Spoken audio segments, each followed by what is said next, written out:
December 19 തിയേറ്ററുകളിലേക്ക് എത്തിയ Marco എന്ന ഉണ്ണി മുകുന്ദൻ സിനിമ ഈ ജനുവരി 2-ാം തീയതിയും തിയേറ്ററുകളിലെ തരംഗമായി മുന്നേറിക്കൊണ്ടിരിക്കുകയാണല്ലോ. വലിയ പ്രൊമോഷൻ ഇല്ലാതെ തിയേറ്ററുകളിലേക്ക് എത്തിയ സിനിമ പിന്നീട് റിലീസിന് ശേഷമുള്ള അഭിപ്രായങ്ങളെ തുടർന്നാണ് പല അതിർത്തികൾ കടന്ന് നോർത്തിലേക്കും തെലുഗു സംസ്ഥാനങ്ങളിലേക്കെല്ലാം തന്നെ എത്തപ്പെട്ടത്. അവിടെയെല്ലാം തന്നെ മികച്ച സ്വീകാര്യത ലഭ്യമായ സിനിമ നാളെ തമിഴ്നാട്ടിൽ കൂടി റിലീസ് ചെയ്യാനായിട്ട് തമിഴ് പതിപ്പ് ഒരുങ്ങുകയാണ്. ഇപ്പോഴത്തെ അതിനിടയിൽ സിനിമയുടെ ഒരു വമ്പൻ വാർത്ത ഇന്നേ ദിവസം പുറത്തു വരുമ്പോൾ മാർക്കോ എന്ന മലയാളം സിനിമ കൊറിയയിൽ റിലീസ് ചെയ്യാനായിട്ട് ഒരുങ്ങുന്ന എന്നൊരു റിപ്പോർട്ടാണ് ഇന്ന് ഒഫീഷ്യലായിട്ട് സിനിമയുടെ അണിയറ പ്രവർത്തകർ അറിയിച്ചിരിക്കുന്നത്.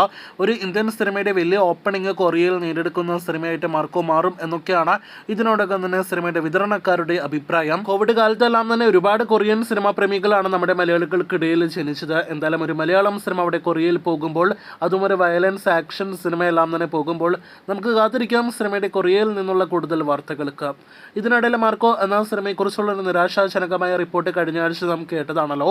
മാർക്കോ തിയേറ്ററുകളിൽ റിലീസ് ചെയ്ത് വളരെ കുറച്ച് ദിവസങ്ങൾക്കുള്ളിലാണ് സിനിമയുടെ പൈറസി പതിപ്പ് HD പതിപ്പിൽ ലീക്കാക്കപ്പെട്ടത്. ഇപ്പോഴത്തെ ഇക്കാര്യത്തിൽ ഉണ്ണി മുകുന്ദൻ ഒരു അഭ്യർത്ഥനയുമായിട്ട് സോഷ്യൽ മീഡിയയിലൂടെ രംഗത്തെത്തിയിരിക്കുകയാണ്. ഞങ്ങൾ ഇതിൽ ഹെൽപ്ലെസ് ആണ് എന്നും ആരും മാർക്കോയുടെ പൈറസി പതിപ്പ് ഡൗൺലോഡ് ചെയ്ത് കാണരുത് എന്നൊരു അഭ്യർത്ഥനയാണ് ഇതിനോടകം തന്നെ ഉണ്ണി മുകുന്ദൻ സോഷ്യൽ മീഡിയയിലൂടെ നടത്തിയിരിക്കുന്നത്. എന്തായാലും കാത്തിരിക്കൂ മാർക്കോയുടെ അടുത്തതായിട്ട് വരാനിരിക്കുന്ന അടുത്ത മണിക്കൂറുകളിലെ വാർത്തകൾക്ക്. ഇന്നേ ദിവസം ഒരു പുതിയ മലയാളം സിനിമ തിയേറ്ററുകളിലേക്ക് എത്തിയിരിക്കുകയാണല്ലോ. Mystery thriller investigation cinema identity എന്ന ടൊവിനോ തോമസ് സിനിമയാണ് തിയേറ്ററുകളിലേക്ക് എത്തിയിരിക്കുന്നത്. ചിത്രത്തിന് പ്രതീക്ഷിച്ച പോലെ ഒരു വേറെ ലെവൽ അഭിപ്രായങ്ങളൊന്നും തന്നെ തിയേറ്ററുകളിൽ ആദ്യ ഷോയ്ക്ക് ശേഷം നേടിയെടുക്കാനായിട്ട് കഴിഞ്ഞിട്ടില്ല.